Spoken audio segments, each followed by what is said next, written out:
கண்ணியத்துக்குரியவர்களே, நம்முடைய கடைசி நாள் என்ற ஒரு நாள் வரும். இந்த உலகத்தில் இருந்து எல்லோரும் ஒரு நாள் அந்த நேரத்தையும் அந்த நிமிடத்தையும் அடைந்தே தீருவோம். அந்த நேரம் வரும். மலக்குல் மௌத் நம்முடைய கண்களுக்கு முன்னால் இருப்பார். அதை நான் நம்பிக்கை கொள்கிறோம். உயிர்களை கைப்பற்றக்கூடிய மலக்குகள் இருவர் நம்முடைய கண்களுக்கு முன்னால் வந்து உட்காருவார்கள். உயிர்களை கைப்பற்றும் போது எல்லா உயிர்களுக்கும் இதே நிலைமைதான். 2 மலக்குகள் வருவார்கள். வந்து அவர்களுடைய தலைமாட்டில் அமர்ந்து கொள்வார்கள். உயிர்களை கைப்பற்றி எடுத்துச் செல்வதற்காக. அந்த இருவருக்கும் உயிரை கைப்பற்றுவதற்கு அனுமதி கிடையாது. மலக்குல் மௌத் என்ற மௌத்துகளுடைய மலக்கு வர வேண்டும். அவர் வருவார். அந்த உயிரை கைப்பற்றக்கூடிய நிலை வரும்போது எனக்கும் அந்த நிலைமை ஒரு நாள் வரும், உங்களுக்கும் அந்த நிலைமை வரும். உங்களுடைய கண்கள் மூடக்கூடிய நேரத்தில் நீங்கள் யாரை நினைப்பீர்கள்?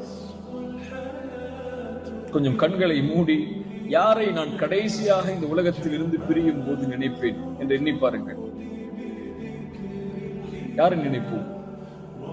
சிலர் சொல்லலாம் என்னுடைய பெற்றோர்களை நினைப்பேன், சிலர் சொல்லலாம் என்னுடைய மனைவியை நினைப்பேன், சிலர் சொல்லுவார்கள் என்னுடைய குழந்தைகளை நினைப்பேன், சிலர் சொல்லுவார்கள் என் நண்பனை நினைப்பேன். ஆனால் ஒரு இறைநம்பிக்கை கொண்டவன் யாரை நினைப்பான் தெரியுமா? யாரை நினைப்பான்? யாரை நினைப்பான்? மன் அஹ்ப லிகா அல்லாஹ் அஹப்ப அல்லாஹு லிகாஅஹு. அவன் இந்த உலகத்தை விட்டு பிரியும் போது யார் அவனை படைத்தானோ, யாருடைய ஆதரவால் இந்த உலகம் முழுவதும் வாழ்ந்தானோ, யாருக்காக ரப்பி அல்லாஹ் என்று சாட்சி சொன்னானோ, யாருக்காக ஒவ்வொரு நேரமும் அல்லாஹ்வை வணங்கி தொழுதானோ, யாருக்கு முன்னால் பணிந்து சுப்ஹான ரப்பியல் அலா என்ற அழைப்பை கொடுத்தானோ, அந்த ரப்பை சந்திக்கக்கூடிய நேரம் வரும்போது அல்லாஹ்வை நினைப்போம். ரசூலுல்லாஹ் சொன்னார்கள், யார் அல்லாஹ்வின் சந்திப்பை விரும்புகிறாரோ அவரை சந்திப்பதையும் அல்லாஹ் விரும்புகிறார்.